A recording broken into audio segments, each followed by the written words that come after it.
Today, we have a special guest, and our special guest today is a former student in the program, Kumasi.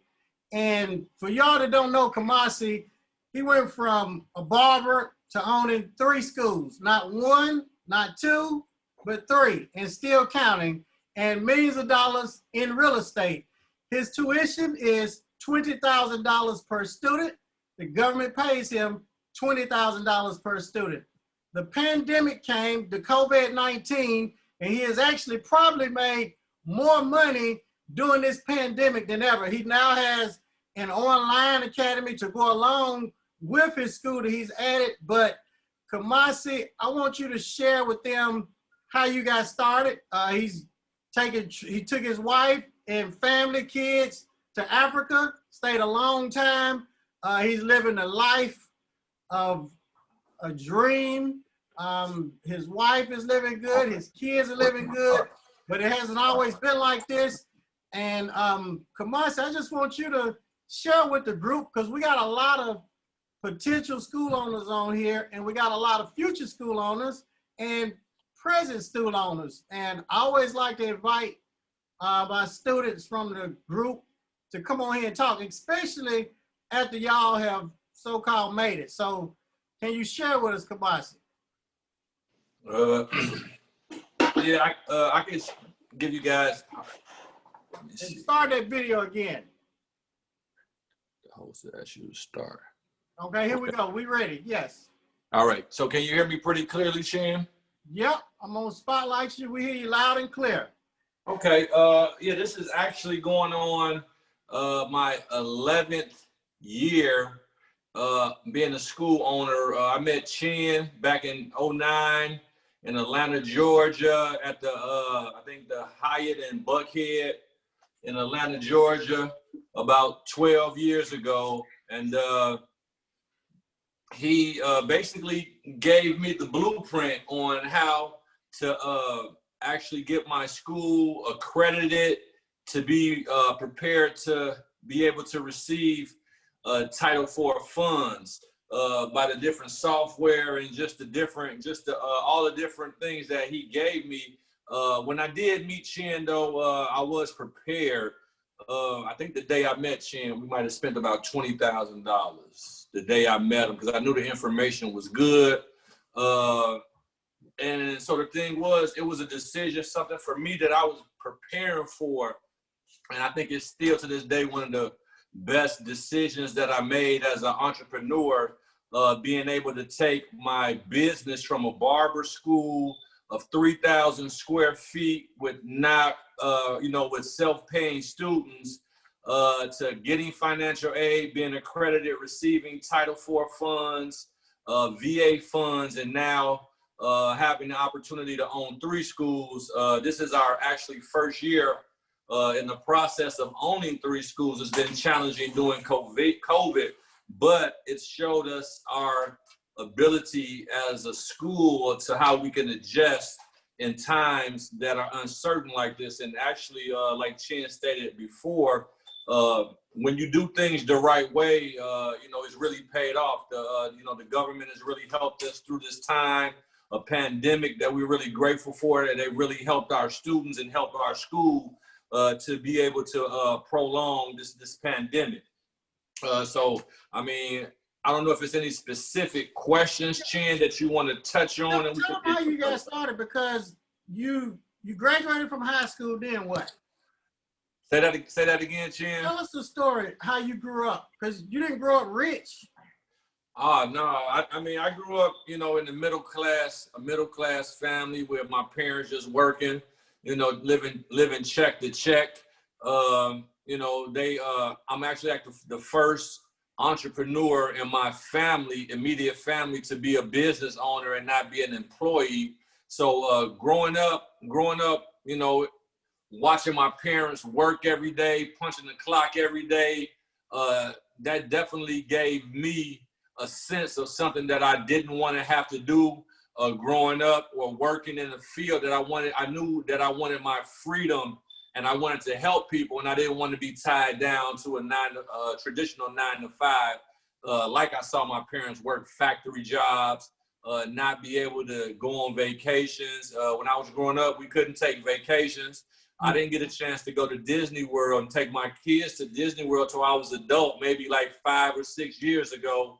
Was it what, man? How long ago that we went to Disney World? You don't remember? Maybe what, 7 years ago? Probably like 6, 7 years. 6 or 7 years ago. I think I was like maybe 38. It was my first time going to Disney World when I took my kids. So those things that I didn't have an opportunity to do, you know, in my childhood, that I'm able to do those things with my kids now. And a lot of it came from learning. I mean, came from the barbering. You know, I always, you know, grew up in a barbering family.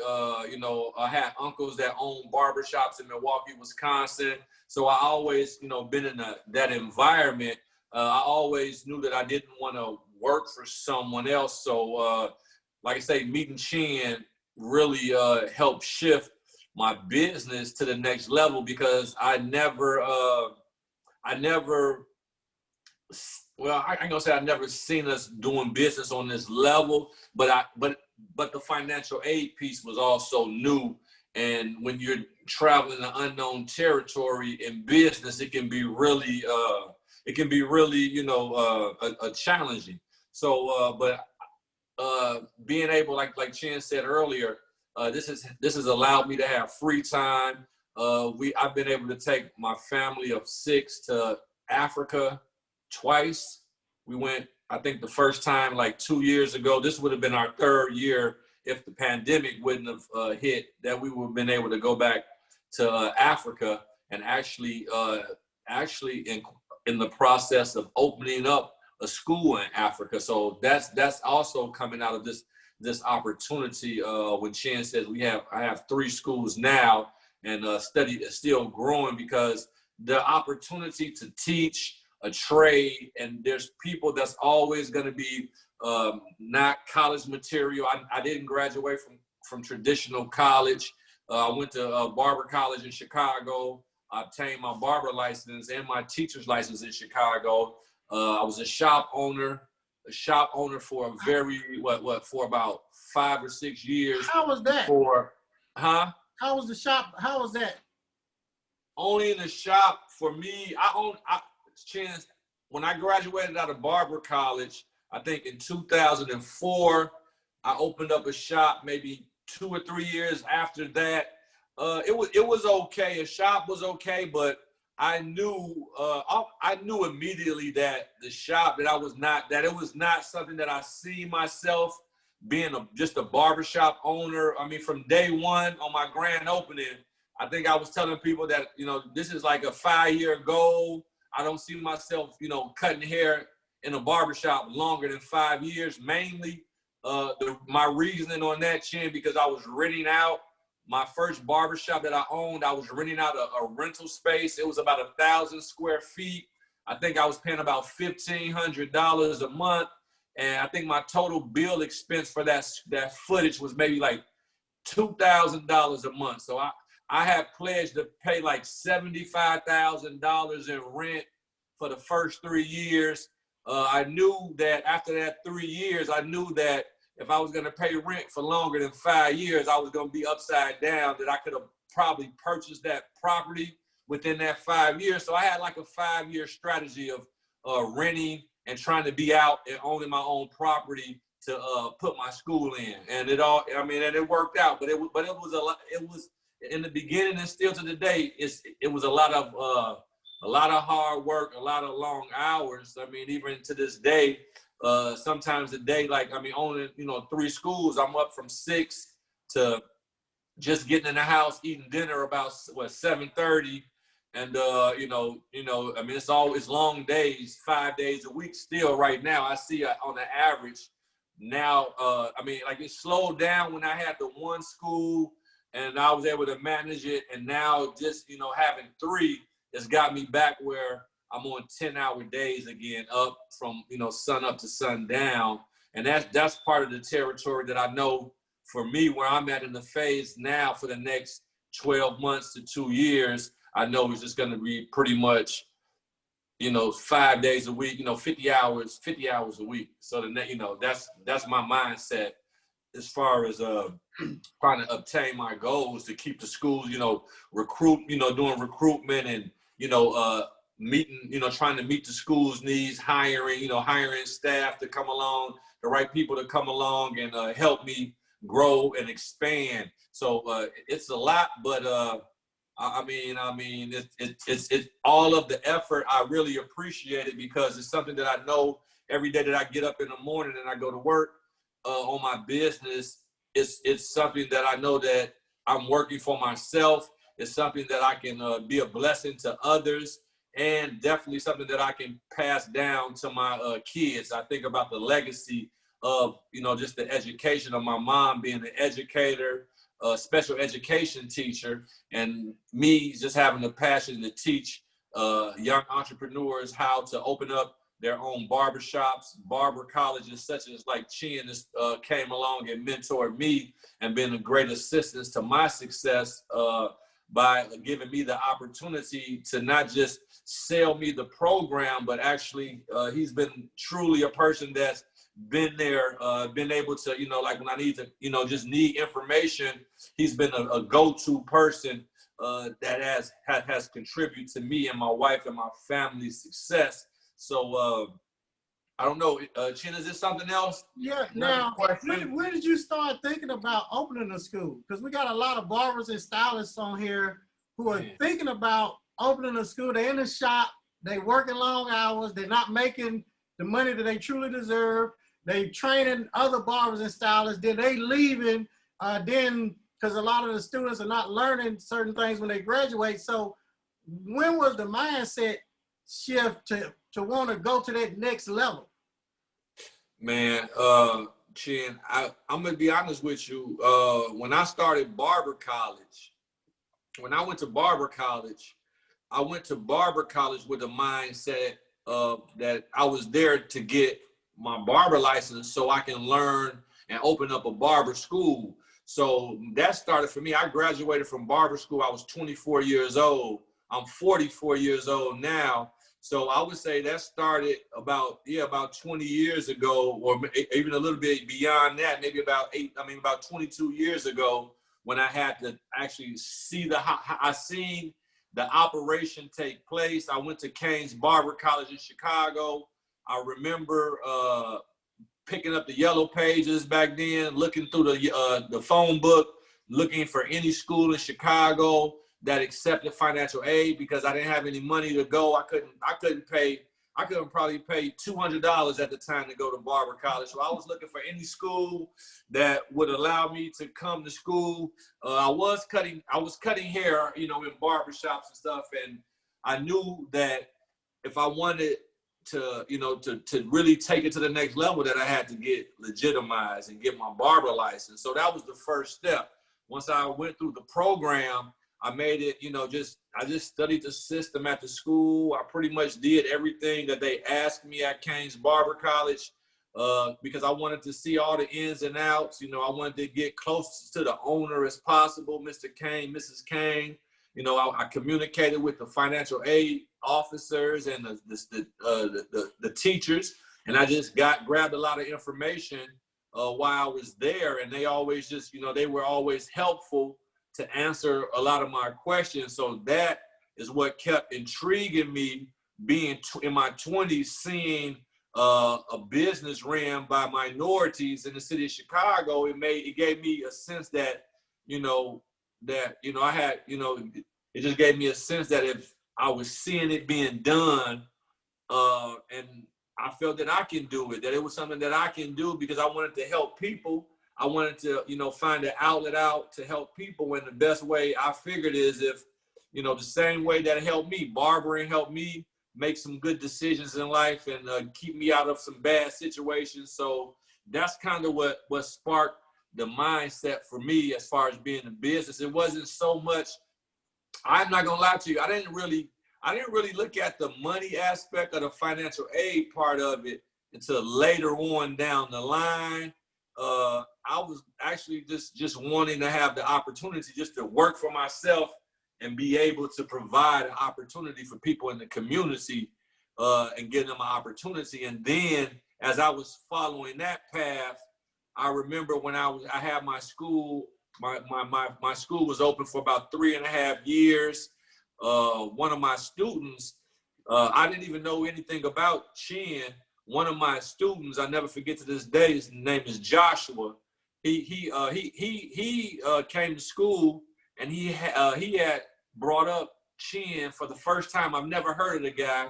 He said, he told me about this guy he ran across on the internet. And, so that day, that's what we put on in the classroom. It was an inspiring story. A young guy, entrepreneur, went to prison, come from the streets, drug background, things that we can relate to. So that connected with us that day. So we sit in the classroom, and we watched the YouTubes, we watched TD Jakes, the ministry part. We watched it over and over like that. The next day, and then about a couple of weeks it faded away.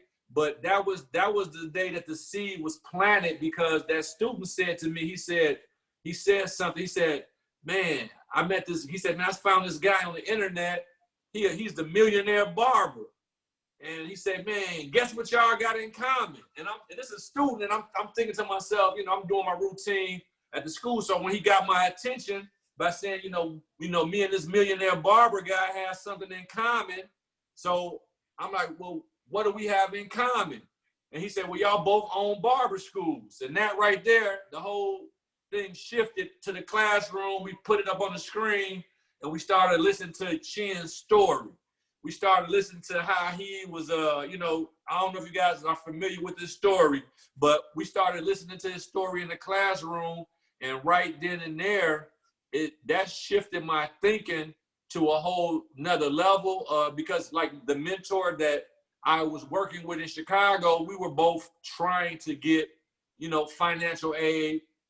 And it was very hard in the city of Chicago when there's not many people doing it. So you don't have a lot of people that's willing to teach us or to instruct us how to get over the hump of financial aid. So a lot of barber schools, I wasn't the only barber school in Chicago at the time. There were 4 or 5 other barber schools. Maybe 1 or 2 of them have financial aid, but the information was not, it's kept real secretive and kept real tight, which, because, competition and those type of things. So when I went to Atlanta, that was like I would say maybe 6 months to within a year after the student introduced me to Chin through his YouTube channel and those things.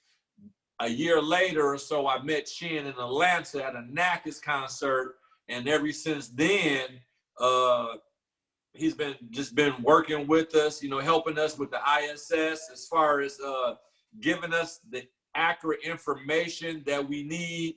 And like I say, a lot of it was being prepared. That day when my student told me about the millionaire barber, I came home, I talked to my wife about it, and I knew that was the route, because I was running out of people in Chicago that really could help me and my business get to the next level. We had even went over our time. It was like 3 years or something where we were operating as a barber college without receiving financial aid.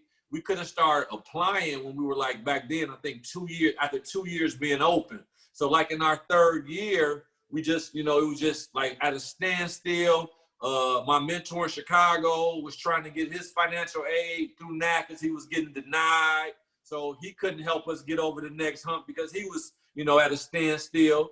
So when I met Chin in Nashville, like I said, we were just being prepared. When I met him, it was like all of the pieces started to fall in the line because we were prepared, like I say, to get the software systems. I mean, the reality of it is all of the information that Chin made available to me through his program, I had to be prepared for it, or I wouldn't have benefited from it. I had to been able to move. I had to, like, if I would have not had the money to spend the $5,000 there, procrastination would have set in. Something else would have came up when I got back to Chicago. So that day, I knew that it was time to go to the next level because actually it was a lady from, I think, Arizona. She was from Phoenix, Arizona. I was talking to her in the hallway at the NACAS conference, and she had a little bit more experience of being a school owner than me. I think she may have like 5 years at the time of being accredited, getting financial aid. And our conversation she was having was like a kind of a discouraging conversation to a newbie, never receiving financial aid, just being there. She was telling me already to stay away from the student loan, this and this and this and that. And I was just there, I just paid, $5,000 just to get down to Atlanta to get all the information. And Chin happened to be walking past when this lady was giving me information, and him being a school owner longer than her, I think at the time he had maybe like 15, 20 years of owning the school. So he kind of trumped her in what her understanding was. And from that point on, I think I bought it. I mean, he gave me his book, The Millionaire Convict in Atlanta. And then from that point on, after we went through the ISS, we asked Chin what software should we purchase. He told us that he was using the FAME software, financial aid management software. He told us that it was not the cheapest software, but it was it was the best, and it was not one of the cheapest. He told me that he took us on a tour at the conference and showed us the different type of software systems they had. I think it was like 4 different financial aid management companies was there. They had the Genesis, which was the cheapest at the time. They had another, like 3 other services. I wanted to go with the same system that Chin was familiar with because he's been doing this for like 20 years before I got there. So I figured, why not get the same software he's using? He's familiar with it. And then why not, if he's already working with this software, it probably would be easier for him to tell me how to work with it if he already is familiar with it. So I just mimicked the same system. I mean, I don't think I did anything like genius or anything, but just get prepared financially and just follow the instructions. And then basically, things that Chin did, some things he didn't have the answers. He would lead me in the right direction. He would, he would tell me, I'm not sure about that, Kumasi. I never experienced that with the Department of Education. Then I would call the Department of Education and just, inquire. But he was always a go-to person for me to help me not be so nervous. And now, finally, it's been like, I want to say it was 2020. I want to say it's been about a good 8 years now. We've been receiving Title IV funds. And we finally are in a place where, at first it was like you're really nervous about making mistakes and this and this and that. And then as time goes and you make mistakes, you learn from it, you correct them, you get, you finally kind of settle in. And right now I can say, being a school owner for about 11 years, we're finally settling in. We're seeing a lot of our hard work paying off. The main thing, the real good thing about it, and for me, is being in a position where whatever happens tomorrow, whether the pandemic, whatever, it don't even matter. Now, tell us about the trip to Africa. Huh? Tell us about when you took your family to Africa, because you had told me you was gonna take them, and you finally did it. Yeah. Man, that was just something for me, just a lifelong goal, a dream, something that I always had thought in my head since I was 3 or 4 years old. My auntie, she passed away of cancer. She named me Kumasi from a friend of hers.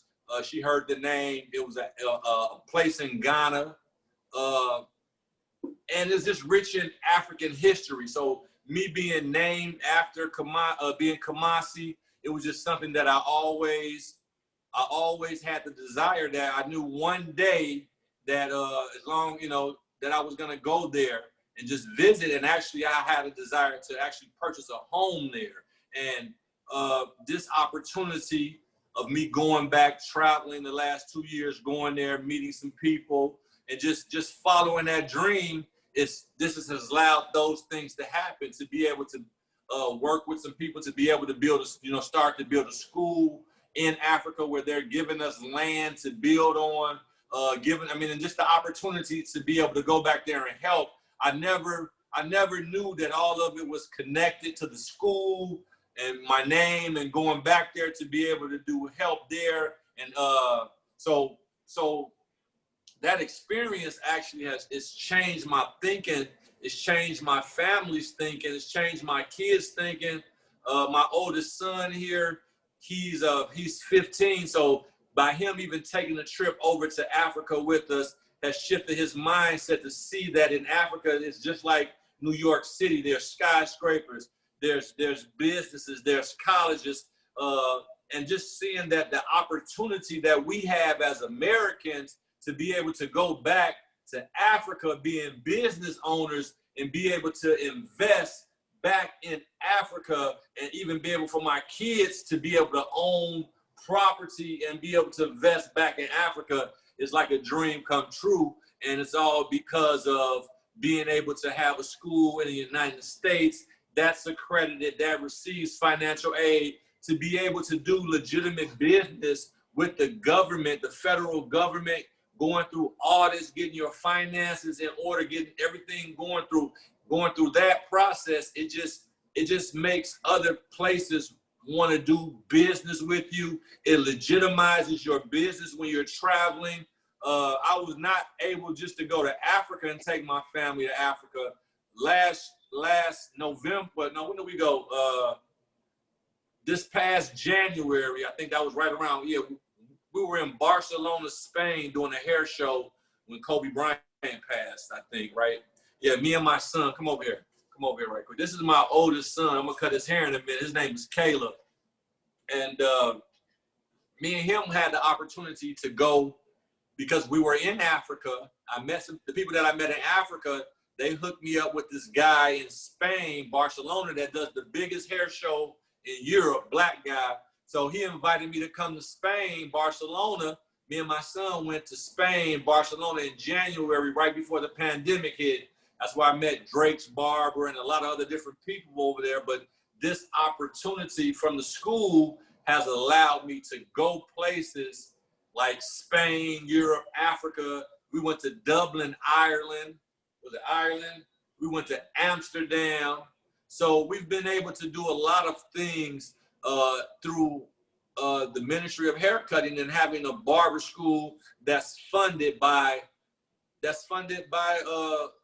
Title IV funds. Even when we went, because even when you want to do business with other like industries, like as far as real estate, all of those things help when you have the Department of Education sourcing you. It's kind of hard for people to deny when the federal government is depositing money into your account like every day. So, people really like that's a good source of it's like the banks don't really want to deny you if you're, because you got a steady cash flow coming in from the Department of Education. So when they see the U.S. Treasury is sending you money, it's almost like, yeah, why not invest into them, because the Department of Education is investing, so they must be doing something right. So Chin was the guy that was able to help us to be able to strengthen and continue to strengthen our business and build those relationships on a level of just being able to do business on a higher level. And like I say, our goal is to do $3 million this year. And every year after that, that's our goal. How did it feel when you first started getting that money from the government, Kumasi? It felt good. Because it feels good to this day. Anytime you go to sleep, you wake up and you got $10,000, $5,000, $20,000. Who wouldn't feel good? You go to sleep and you can make, some weeks, the school may give $40,000 in 1 week. That's more than people can make in a whole year. So, it feels good if you enroll. Say, for instance, right now, we got an enrollment, people enrolling in our program. So every Tuesday we enroll. So today, Wednesday. Yesterday, I called down to the school. My director told me we enrolled 3 people at one location. and 2 people at another location. So we enrolled 5 people yesterday. So to me, in my mind, that, I mean, now if we can help these 5 individuals succeed through our program, that's 5 people this week. That's like 20. That's $20,000 times 5. That's 100,000. Yeah. So that's $100,000 that, you know, and we should be able to get probably about, we should probably get 30 of that by the end of the week. Okay, now, you remember when you and Brad came down to my house? Yes, sir. Tell them about how that was when y'all came here. Oh yeah, that was, People emailed me and wanted to know about that. I just told Brad, man, if this pandemic, man, would clear up, we was gonna try to come back down there. But you know, it's been crazy. But man, we had this, it was just a, like that for me, Chin, it was a time of transitioning, when we expanding, when we growing. Cause I know like Chin has a lot going on. So I try to be mindful of his time and all the stuff that he has going on. So I try to just come and get the information that I need when I need it. Don't bombard him all the time with information. Give me this, give me this, give me this information. I try to wait till I get in a situation where I really need his expertise to like kind of help me out. So that was a trip where I was going through a transition in my school where I had a guy that was building with me, somebody that I was investing a lot of time in training. Then all of a sudden, you know, they jump ship. So at, you know, those times that we, you know, especially when you're trying to expand and open up a new school, you think you got one school set and it's doing good, and now you're going to step out on faith to open up that other school, and then things get kind of wobbly, people quit or whatever, and you have to go through those transitions. So for me, I've been in the school business maybe 10 years now, but you still experience things that, you know, that sometimes can just take you off guard. So that trip was more about, for me, having access to say, you know what, it's time for me to go down here to Chin. You know, he always invited me to come down to his house, you know, and just get a little bit more information, take some more classes. It was, for me, it was just a schooling. So it was a weekend where I was able to get away from my business and come down and talk to Chin and just be more calm. I brought my manager with me that was helping me, a guy named Brad that's helping me expand. I brought him with me, and me and him and Chin, we were able just to sit down, bond. Brad was a school owner prior to coming up to Chicago helping me. So we all have had, you know, business experience, Chin being, you know, having more experience. So it was just an opportunity to come down and have wise counsel for me to say, well, Chin, how did you deal with this when you had Barber teachers that were with you and then they transitioned, they did this, they did that. And he always would give me information to help me just to stay on course, even though, you know, the finances may be coming in, some, you know, now good or whatever, but you still need people.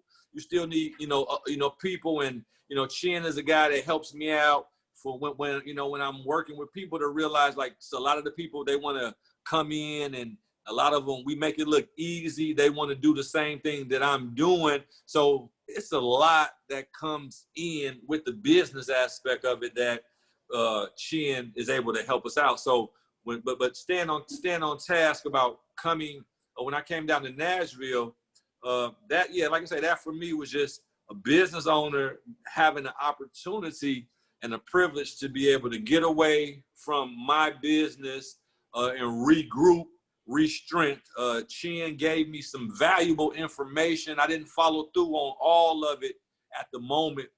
Because a lot of times the things that, like, when I do have those moments when we can meet, and Chin, he always drops things to me that's kind of futuristic a little bit. So like, back then he was telling me more about mobile and how to adapt to my school. If something like this pandemic was to happen, we weren't speaking of so much of a pandemic, but he was saying basically, how do we transform, or how do you transform as an entrepreneur to not be the dinosaur entrepreneur, not be the person that's stuck in the old way of doing it when everybody's swiping with or doing Cash App. You still writing old receipts and taking notes, and you're doing it the old way, and the world is transformed into a better, more efficient way. So that was also one of the main purposes of that. Chin was teaching me how to shift my school to be able to be online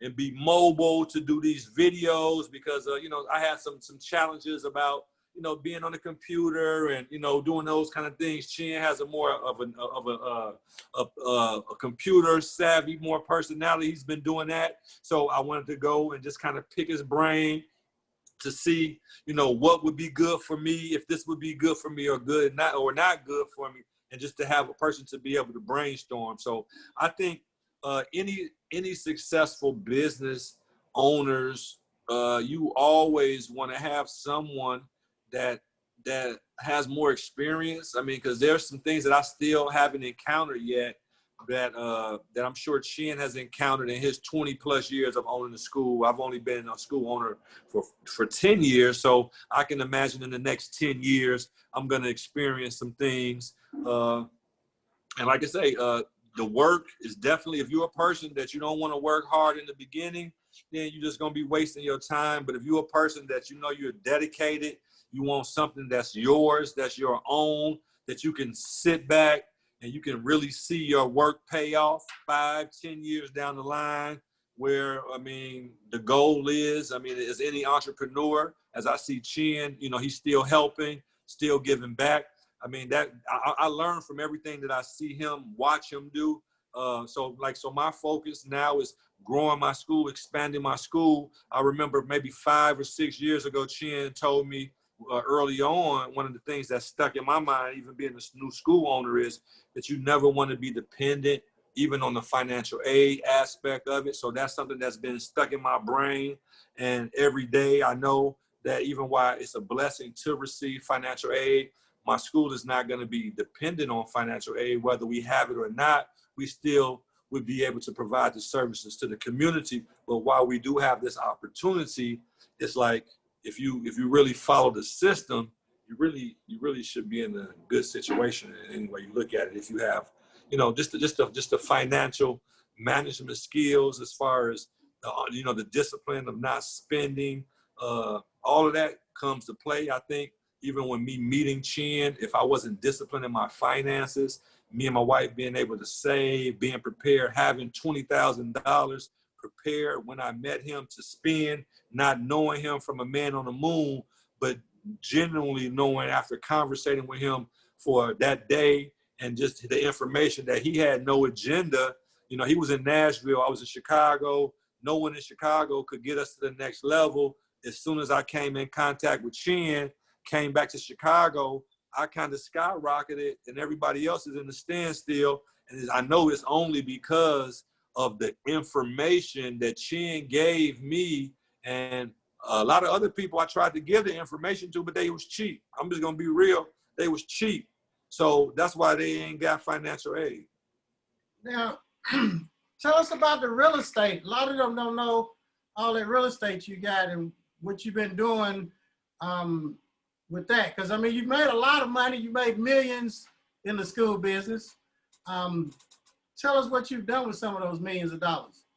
Well, right now, Chin, me and my wife, we have a non-for-profit organization called Networks Community Development Center that we're establishing, where we do low-income housing development, single mothers. We have programs that we do where we did like a year with a single mom. We let her stay in the property for a year. She has to work. She has to go through a program, get her credit in order. After that year, she has enough saved up to be able to go out and purchase her own property, her own house. So those type of things we are doing. My goal actually has been since day one of financial aid. Before I actually owned the school, and when I owned my barber shop, I was in the real estate business as far as like rehabbing houses and stuff. So that's something that I always just enjoy doing, just getting a peace of mind to be able to go get a house, you know, rehab it. So my goal has been every year since we've been getting financial aid, and that's been about 8-9 years since we've been receiving Title IV funds. Me and my wife purchase a house every year, and we rehab it and we rent it out, and that's it. So every year we try to increase our rental income by $1,000 by purchasing a new property every year. Now, how has it been with your wife when y'all start receiving the financial aid? How did that have an effect on her?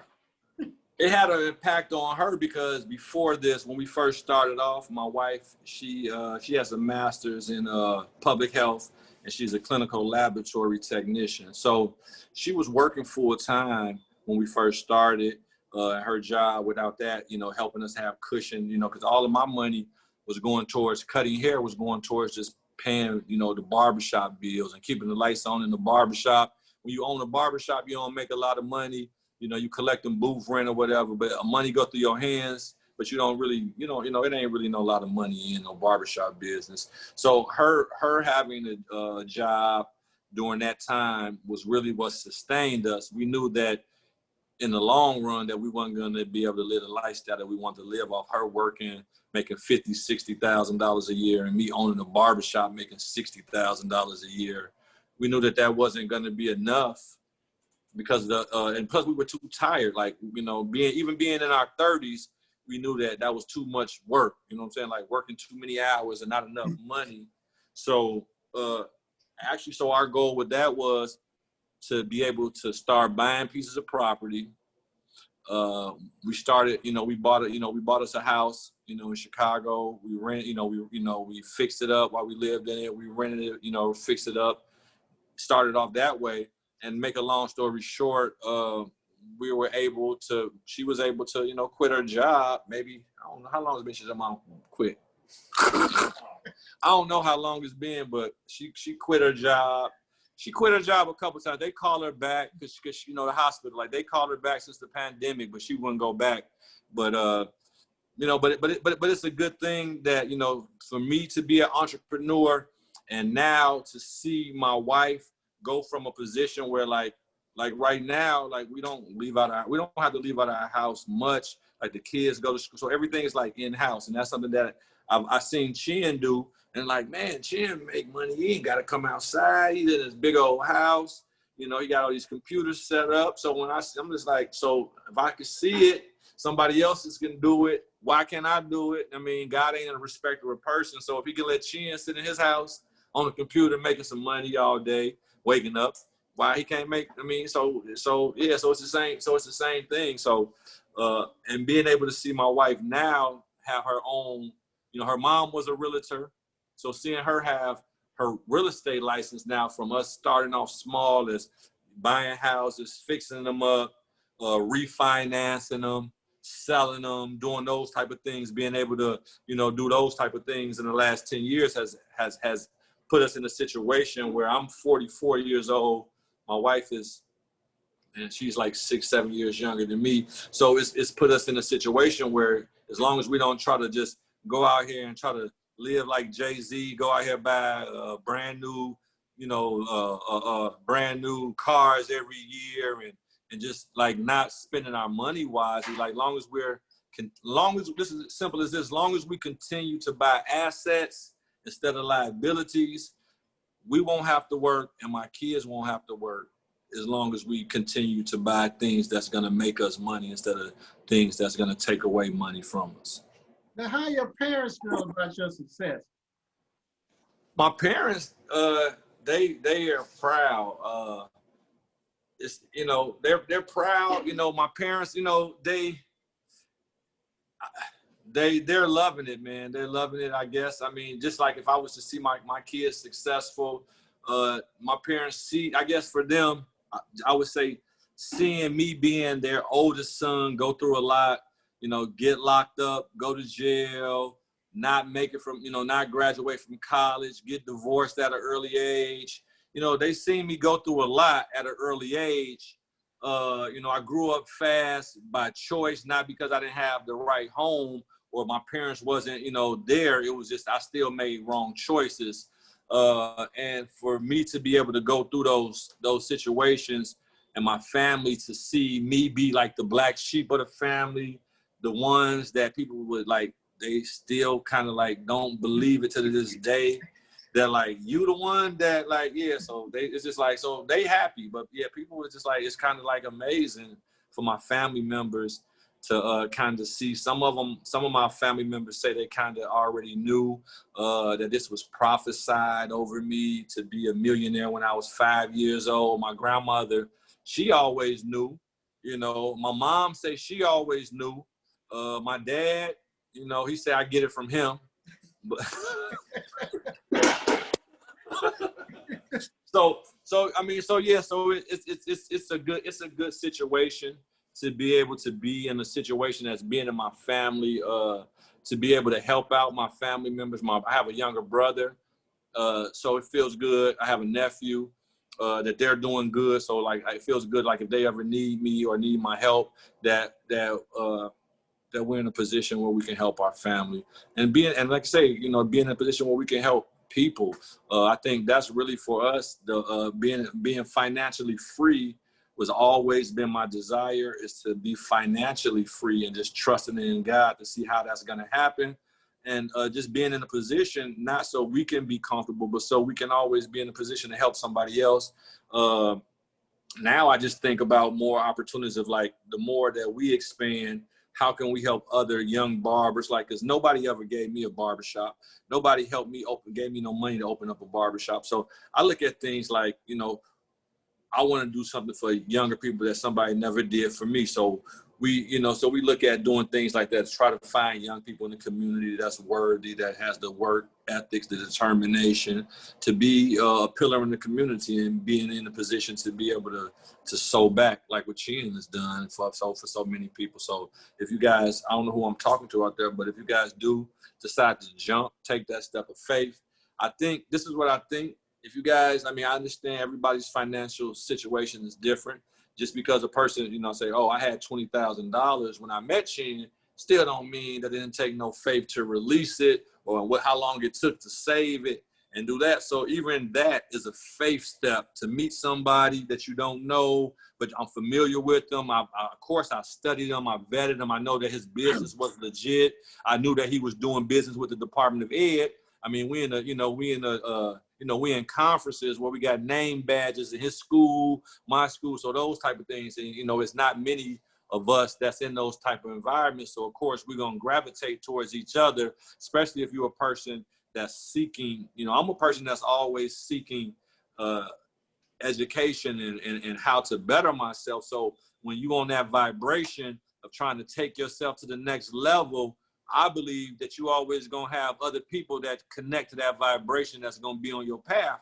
And that's kind of like what I learned with Chin. If I'm ready, then God going to have that other person on the other end ready. And that's just how life goes. So I've learned, since then, 8-9 years ago, since I met Chin, with that step of faith, then the next, so it's all going to the next level. It was the next level of faith, and it's continuing. Even like now, people's like, oh, you know, it's still, you still have to get to a point where, like, you know, like the business, like, oh, well, why did you open up 3 more? I mean, like, you did 1 school, it was doing great. You know, why did you open up 2 more schools? Is it because you want more money? Is it because, no, it's just because the need is there, and then the money is there too, but it's the need in this environment that we're in for entrepreneurs and training. So the need is there. A lot of times I talk to Chin, I say, Chin, I want to write a book. I haven't wrote this book yet, because his advice to me is always listen to what the people want. He like, so you write a book? I'm like, okay, just tell them my story. But it's like, Chin's like, listen to the people, listen to what the barbers want, listen to your customers, listen to the shop owners, listen to the school owners. They're going to tell you what to do. So now I try to tune my ear to that, to listen to what the customer is telling me. And then that's the next lead to making the next money. The same thing in real estate. So long as I know what I want to do and set my intention on it, I just wait and be patient for the next opportunity to present itself. Tell them how you deal with, I guess, how you deal with people, because when you start going to that next level, making millions of dollars and all of that, and people see that and know that, tell them about that transition or situation? I mean, it is what it is. You deal with a lot of different emotions with people, family, friends, and it's an adjustment. I don't have all the answers because I'm still adjusting. Right now, a lot of times what I do, I just work. And then when I'm not at work, I spend a lot of time at home with my kids and my wife. And when I'm not at the school, work, or try to take a vacation. So I just try to stay busy. You still on, Kumasi? I think Kumasi, something jumped off, so we're gonna wait till he gets back on. He should be back on in a little bit. But one thing I want to tell you about Kumasi, he started out as a barber, for y'all that don't know, and he took steps, and he believed in himself, and he's grown. He's in Chicago. His first school was in Calumet City. Then he expanded 2 schools in Chicago. So that's something. Make sure that y'all look him up. Networks Barber College. Okay, he's back on. We're gonna see when he gets back in. He's connecting. Okay, his audio is connecting. We're having a good conversation with Kumasi of Networks Barber College in Chicago. Kumasi, if you can unmute yourself. Let's see. We'll ask him to unmute. And I want you all to follow him on Instagram. Kumasi, you back on. Turn your screen, turn your phone so we can have it upright. Yeah, turn it. Keep on turning. Yeah, now. All right. Let's test the audio. Can we test the audio? All right. Hold on, let me see. Yeah, we're back up. Yeah, we're back up now. Okay. I'm good. Am I good? You good. You perfect. Okay. Now, you're one of the, there's not a lot of millionaire beauty professionals out here, barbers in particular. And I can count on one hand how many of us there are. How many, let's go to your Instagram. Who Instagram? We want to go to your Instagram. Oh man. Okay. Yeah, we want to see your Instagram. Let me know. Let me share this screen. Can you see your Instagram? Yeah. How many followers you got? Man, hey, I apologize for my Instagram page. I don't really I don't know, probably about 500, 600 people maybe. Yes. Now, a lot of people think that Instagram, if you got all these millions of followers, I don't even know, I can't even name 2 barbers that have more than you. So I don't want people to drink the Kool-Aid and get caught up in this Instagram with these followers and this hype and stuff. Do you want to hit on any of that? Talk about some of the pictures on here, if you want. Yeah, you may. Hey, I'm glad you telling me this part because, you know, I don't do the social media as much as I do because I don't see a lot of money coming back from my Instagram pages or spending a lot of time on there. People just liking stuff and doing all that, but the main money is coming from the financial aid. So that's really where the main focus is. I haven't made no money off of this Instagram stuff. Like ain't nobody spending no $20,000 on Instagram. So yeah, so I don't know. I mean, people say they're making a lot of money on it, but I haven't. I haven't. I mean, I think people are, but I haven't been able to really, like, out of all of our students that are in my school right now, like 40 something students, none of them told me that they enrolled because they seen my Instagram page or my Facebook page. Okay. Now, what would you tell some of these future school owners? What kind of advice would you give them? I would give you some advice. I mean, like the ones that scared, because a lot of people. Are you gonna be scared? I mean, you're gonna be scared through this whole process. I mean, I'm still scared because I mean, you gotta still. It's some things that you always gonna have to stretch your faith. When you ain't scared, then it's like you depending on yourself a lot too. Anyway, so I mean, to go to the next level, you're gonna have to depend on. You're gonna have to depend on some stuff that you can't.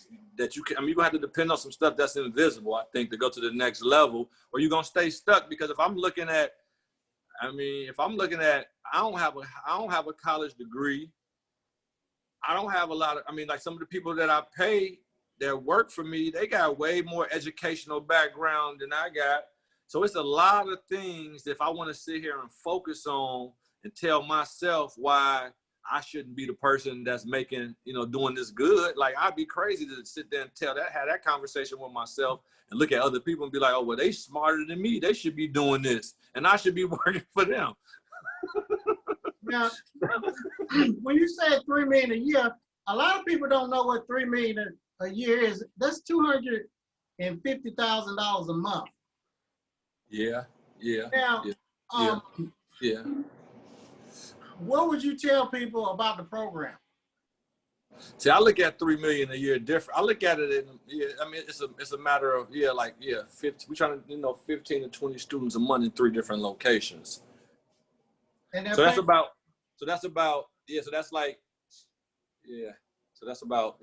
So what about you going to 20,000 per student? You remember that? That was a chat. I mean, everything is just people may say, oh well, for some people may think going up in your tuition is just the easiest 1, 2, 3. But that was a conversation I had to talk to Chin about because it's just like, we know we need to go up. So I had to just sit back and kind of run it through my mind of like, okay, why am I going up in my tuition prices? Like, what am I going to offer more to my students? What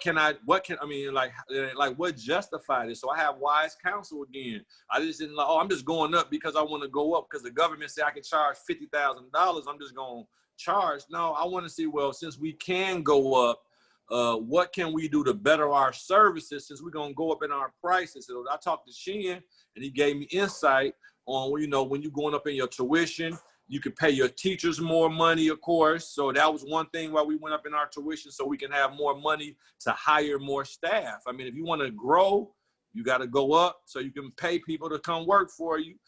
So then, we wanted to provide better kits, better equipment for our students, things like that. We wanted to make our building, we competing, so we wanted to make our facility look better, so those type of things, and inflation. And then also start reevaluating what we're really teaching. I started really realizing after talking to Shin that I was giving them I didn't really know my truth. I didn't know my value.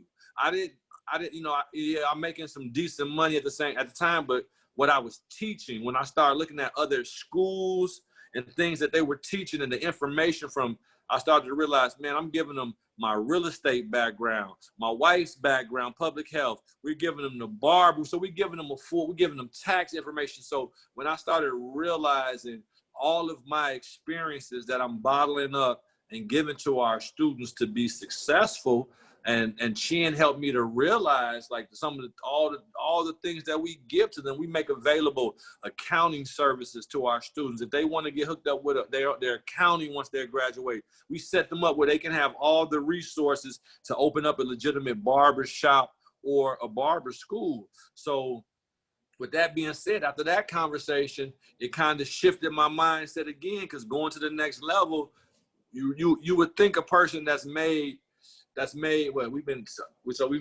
like $7 million, man, in the last 6-something years. So you would think that a person would still not have a poverty mentality. You would think that but it's still some things are you like, oh, so it make you understand. And like, so when I did that, it expanded my thinking, it expanded my business. It made me to be able to provide a better service to the students. My students are happier. The facility is running better. That we took that advice and that we're charging 20. So I'm like, man, we should have been charging 20,000 if things was going to be running this smooth, because people are happier. They come to work happier, things like that. So the students are happier. So and like I say now, and it also helps me to understand now, as we do continue to get better, that as inflation comes, you know, I tell people all the time, the cost of barber school today, this schools that's charging $30,000 right now. That's what we could charge up to like $28,000, $29,000. So as time goes on, you know, this investment in yourself is not going to get cheaper to go to school, especially school that has this kind of payoff. You know, it's not many schools you can go to and pay $20,000 in tuition, and after you get out of school, you can end up owning your own businesses where you can have your own commercial real estate, your own barbershop, barber school, and eventually be financially free for a small investment of $20,000. There's people that spend hundreds of thousands of dollars and are, you know, in their education, and they're not able to have the financial freedom. So if I would say to you guys that are on the edge, yeah, you're going to stay on the edge until you make the jump, and it ain't going to, even when you make the jump, it's still going to be, you're going to be on the edge. So it ain't your parachute. I don't know if y'all read Steve Harvey book, Jump. You got to jump.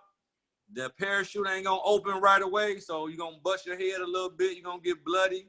But eventually the parachute going to open before you hit the ground. And hey, so you can't, this is the thing. To be successful and to compete on this level, you can't be scared. You got to have a mentality of either you're going to die behind that chair or you're going to take the chance to be financially free. And that's what any step, either you're going to sit there, you got two choices. You sit there and you cut hair till you can't no more, till your fingers can't cut hair no more, or you take some financial risk that may set you up for life if you follow the system. But if not, you know, if you stay in the same position you in today, then you're just gonna be mad that you never had enough courage to step out there and take the risk. I mean, you got to step out there and take the risk. If not, I don't know one successful entrepreneur, millionaire, billionaire, or just a person that's happy. You don't even have to be a millionaire, but just to be happy, that don't take risks and chances. Like, how you gonna be successful? How you gonna go to the next level? I mean, right now I got 3 schools. I still got challenges. I don't have all the teachers in all 3 of my schools, so I'm running back and forward, you know, trying to, you know, over here. But I ain't, you know, that's part of the process. I got enough faith to know that eventually I keep doing what I'm supposed to do. I'm gonna meet the right teacher that I want to bring on board, and we can, you know, go from that point. But I mean, you can't have faith and then think you're gonna have all the pieces answered. That wouldn't be faith. Like, it's some things that to expand, you know. And once you step out there, like, we opened up the 3rd location in February. We got shut down in March. So people are like, oh man. So, but the thing is, we wasn't expecting that. We wasn't expecting to shut down. But the thing is, we keep moving forward with our faith. So the thing is, if you guys are at a standstill, I don't know if it's the money that's holding you up. If it's the money that's holding you up right now, then you need to save up a little bit more, because you don't want to spend your last trying to open up, you know, school, and you know you ain't gonna be able to get, you're only gonna be able to get to the next step, because the ISS. I mean, without that ISS, we couldn't get to the next step. We had to get that ISS. You remember huh? that? You remember when you got that ISS emailed to you? Yeah, I remember, man. Look, I'm gonna tell you the story about the ISS. Like I said again, this ISS, I think it was like and this was back then. I don't even know why it's still the same price, because that's what I paid. Shoot, I paid about $5,000. That was like 8 years ago. So I don't know why cheating ain't went up. I want as many of us Afro Americans and minorities to get in position where you at. Okay. Say that again, Shan. I want to get as many minorities in position to where you're at. Yeah, see, and that's the goal, to be able to help us to get in the position where we can work together. Yeah, and that's the goal. And like I said, the thing is, though, is to be financially prepared. again, the ISS, when I mean, it's like, it's the Bible to it. And right now, to this day, that investment that we invested in that one time, then with Chin, even to, and like we still use that same information over and over to get the other 2 schools accredited. It's the same ISS. So once we got that from Chin at one time, so now it's like, it's just the basic instructions to running your operations in your school. And now, like I say, when NACAS just came out last week, Thursday, to our Roseland campus, you know, we had a virtual visit. They came out, and now, not to get cocky or arrogant, but I just feel like, man, we've been dealing with NACAS for 8 years, getting accredited. They finna give us last year, the last time we got the longest extension. We never had any limitations.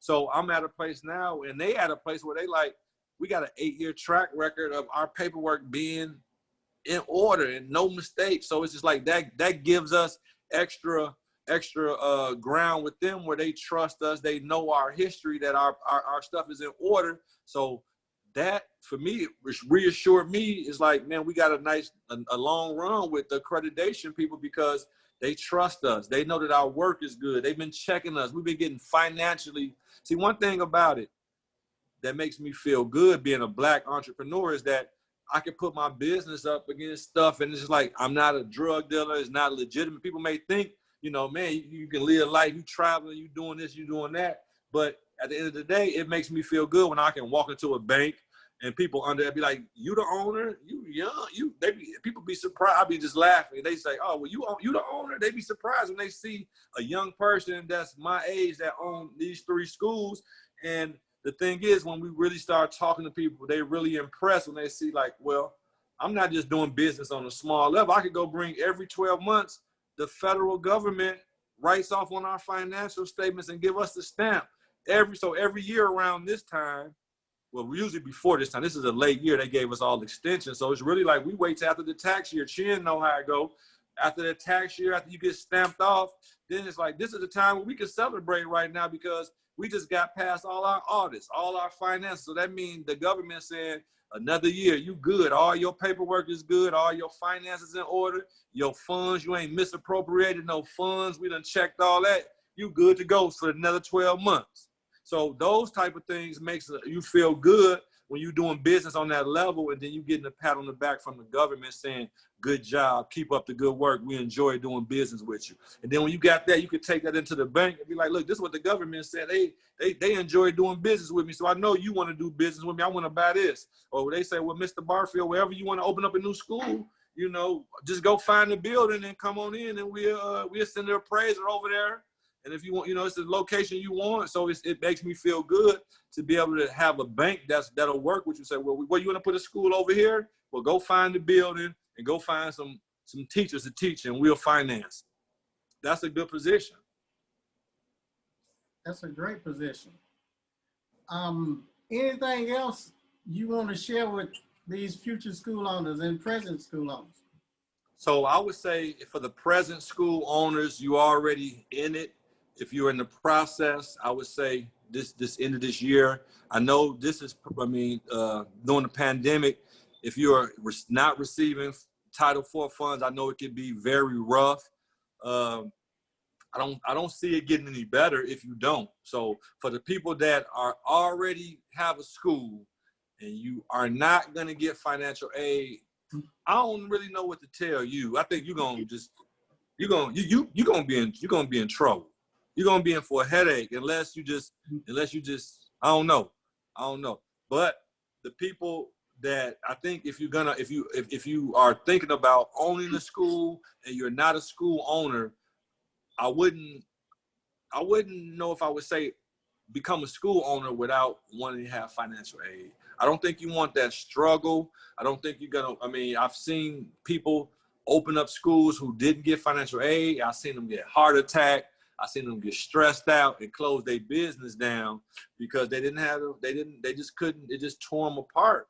And sometimes, it's hard, it's gonna get hard, but sometimes that financial aid, that's gonna help you to get over the hump of being hard. It's gonna help you to be able to have higher help to take some of the pressure off of you.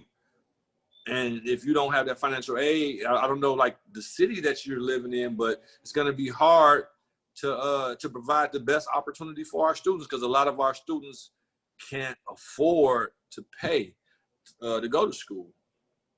And financial aid is a blessing for a lot of our students, because right now our students, when they come to our school, they get refund checks.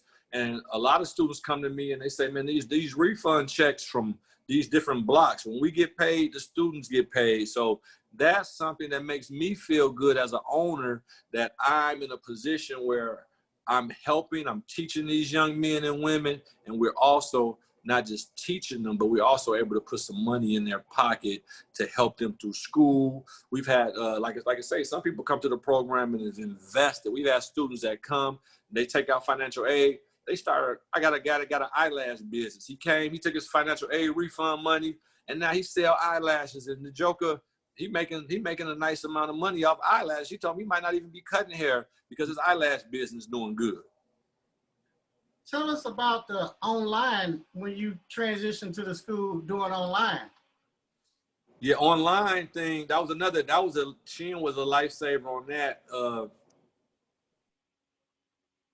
I think his phone went back out, but he'll be back on in a minute. So what we're gonna do now, future school owners and present school owners, we're gonna talk about his transition from the physical school, although he still had the physical school, into him doing the online schooling when this pandemic came, and he was still able to receive financial aid. So Kumasi, can you tell him about that transition from taking the school from physical to online?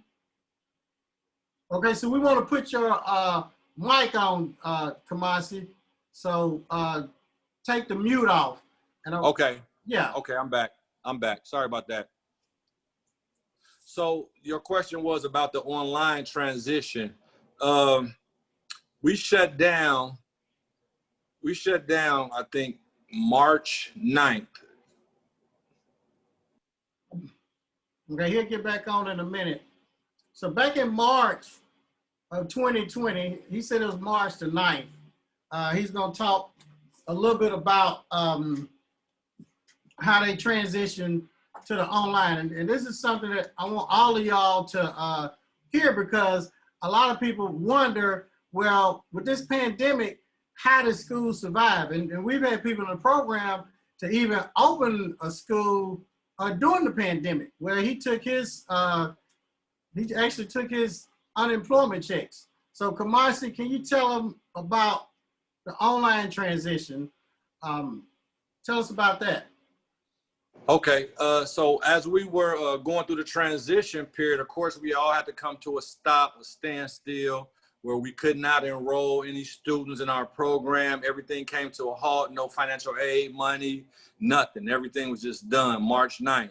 I got on the phone with Chin, was trying to figure out what's going on. Did he have any insight? He told me that some schools were transitioning to doing distant learning. Gave me some insights about doing the transverting to the Zoom platform. He was the first person to introduce me to the Zoom platform, the Think If It software, which allowed my students to be able to go online, take tests, record the classes. It actually gave us for us, when most people was panicking and going crazy and not knowing what was going on, we were sitting back going through a training process for the first 30 days when the pandemic hit, and Chin was training me and my staff how to get the school back open, where we can start taking students online on Zoom, because it wasn't many schools doing that. I called the accreditation place. They couldn't give me any guidance. They didn't really know what was going on and what to do. So make a long story short, 30 days of working with Chin, we had a Zoom platform. We had a Think If It platform up and running. And we had about 20 of our students. Some of our students had to go on a leave of absence, but we had about more than half of them return to come back online. So within 30 days of shutting down, we were back open and receiving financial aid online. Students weren't even showing up in the building. They were just going to class 3 hours a day. We had got it down from going 30 hours a week to 15 hours online, 3 hours a day, where we were teaching theory. It helped out our students tremendously because the students that participated in those few months of theory while we were in the pandemic, they finished the whole book. They passed all their tests. So all they had to do now is go back to school and cut some hair. So all the students was happy because they in school now and they just like, man, I got all my tests done. I'm cutting hair. So they ready to graduate. So that helped out a lot. It made us now more where it boosted our confidence, because when we talked with our accreditation agency, they called us like 3 months later. We just calling to check to see if you guys are doing okay and back open, and we see this and this and this and that. A lot of they told us that like 90% of the schools were still closed, and we were one of the schools that was up and operating, and they were just calling to check and see what we were doing and were we okay. And they had some services that they were suggesting, and they wanted to charge us tens of thousands of dollars to do some stuff that we was already had up and running, and pay way less. Yeah. So how would you like to lead a group? What would you like to leave them with? Man, I would like to leave you guys with, if you guys are really, really at that point, if y'all really at that point where you want to take your business to the next level and you want to start to get to a point where you can, you don't want to have to work, you don't want to own a job. If you're at a point where you're tired of owning a job, where you only make money if you there, and you just don't, you tired of that life, or you think that you're not going to, you don't see yourself being able to maintain that type of energy for the next 10 to 15 years, you might want to start re-strategizing and planning.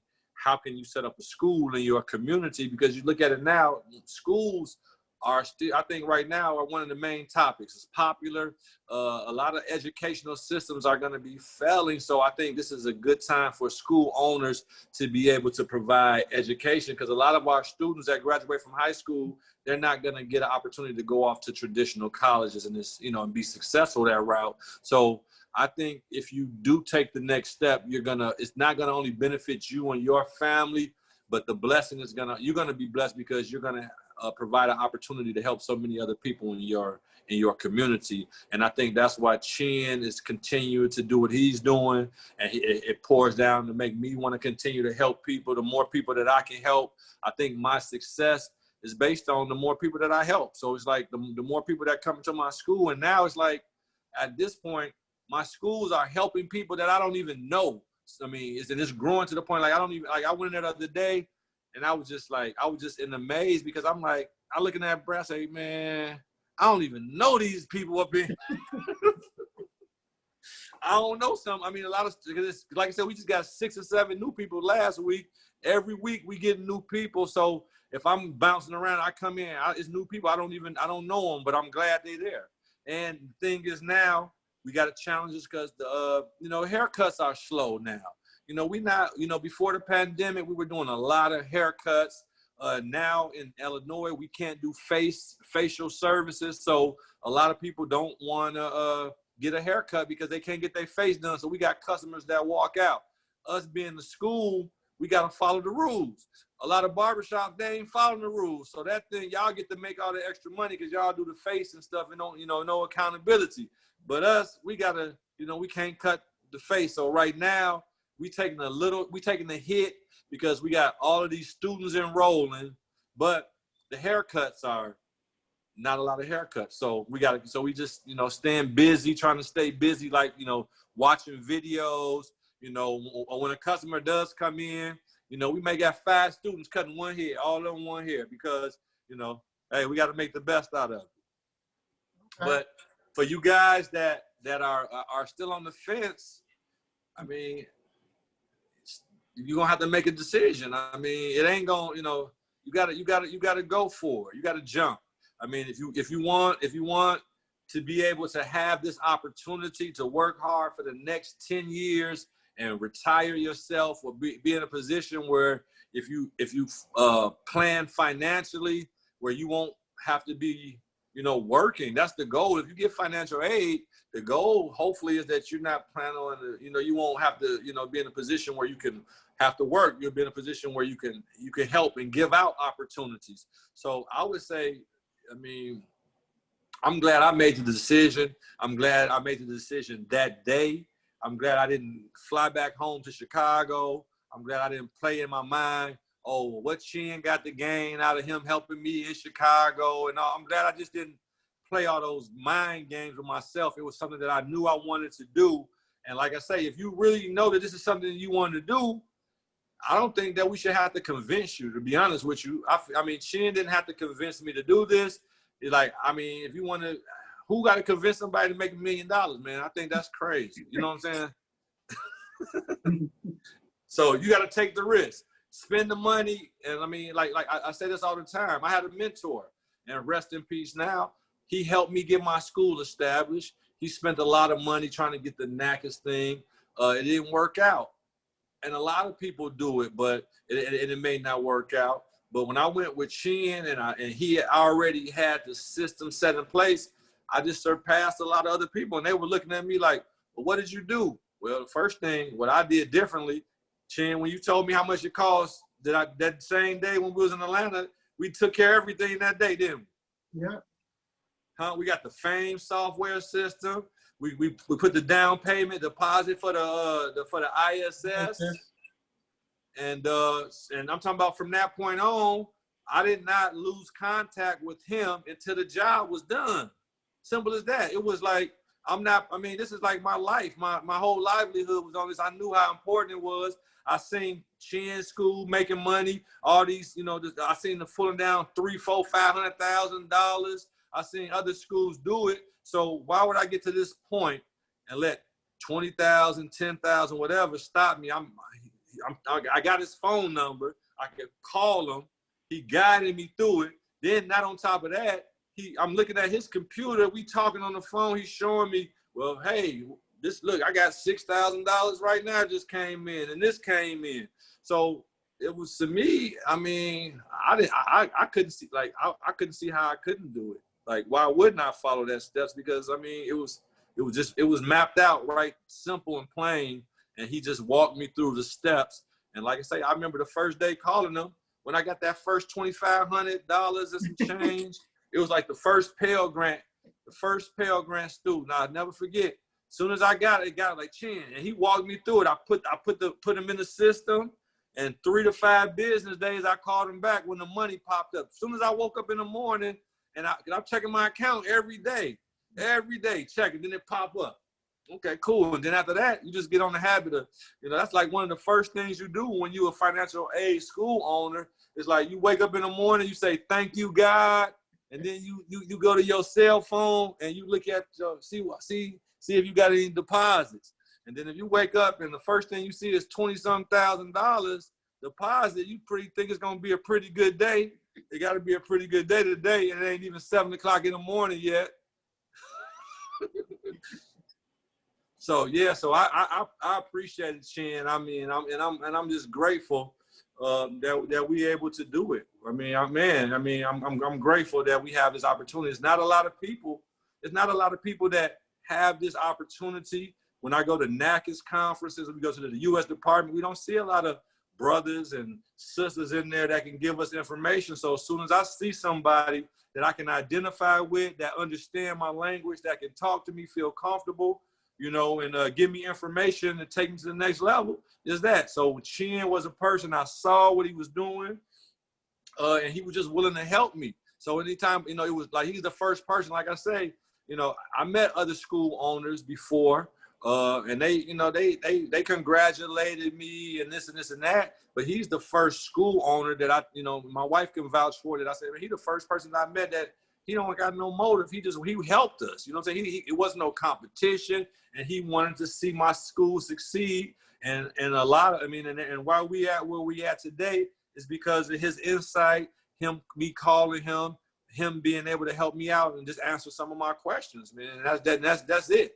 I mean, it's easy for me to do an interview anytime he called me, because it's Like, this is just the real story. I ain't got to write it down. You know, if y'all want to send some donations for my story, you know, I'll take some donations. But yeah, do it. I mean, I would love to see more entrepreneur barbershop business owners in different cities. I think it's a demand all over the United States. Financial aid, as long as they here and they're going to be paying for education. I think this is a great opportunity for us to teach. A lot of people can't teach hair cutting like we could teach hair cutting.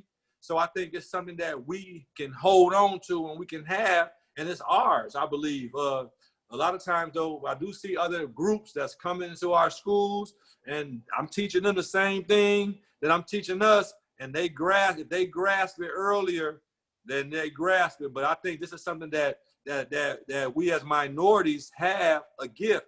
You see bigger schools trying to get their barber programs, you know, diversified, and, you know, they get the black teachers so they can bring in the black students because that's where the money is at. That's where the money is at. So I think right now, the longer you keep waiting, the more opportunity you're going to give other schools like me to expand, because like now I'm trying to find a new niche because there's so many people out here who's scared to go to the next level. It's a market out here to find school owners that just sitting, they never going to get financial aid because they scared. They might as well let me come in and let me be their boss and let me split some of it with them because they don't want it. They scared. Scared money can't make money. Yeah. So you got to try it. You got to go for it. You got to go for it. That's my mentality. It's like, and then the more you get that mentality, you just go to the next. You just keep going. You'll be all right. You got to try. You got to go. You got to go to the next level. You got to expand. You got to expand. All right. Well, I thank you, Kumasi, for sharing this and your success doing $7-8 million in the past 7 years with the school, not including your real estate and all that. I mean, you hit on a little bit of that because I know you're kind of modest and humble in your demeanor, but I know everything and all your achievements, and I want everybody else to know, you know, all the people you've helped, all the money you've made. God bless you.